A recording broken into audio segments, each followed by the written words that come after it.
So guys, for the first step, you're going to head over to search and type in services. Click on it. And then once you're on this, you want to find Adobe Genuine Software Integrity Service. It's going to appear here for you somewhere. I don't have it on my computer, but in your case, you're going to have it.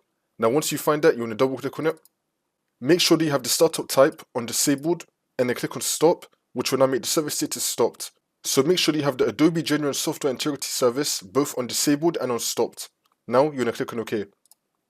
And now for the next step, you're going to head over to search again and type in add or remove programs. Click on it.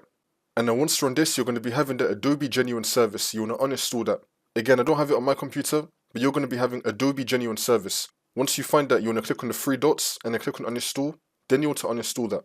And now for the next step, you want to head over to search again and type in Task Manager. Click on it. And then once you're on this, make sure that you're on the Processes tab. If you see something called agsservice.exe, you want to end that task.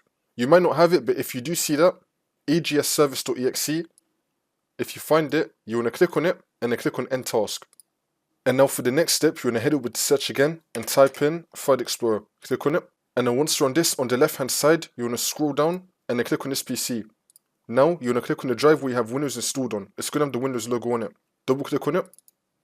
And then click on Program Files x86. And then click on Common Files. And then click on Adobe. You should now be having a folder called Adobe GCC Client. You want to delete this. Delete this folder. Continue.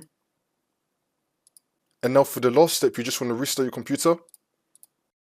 And then you should be good to go.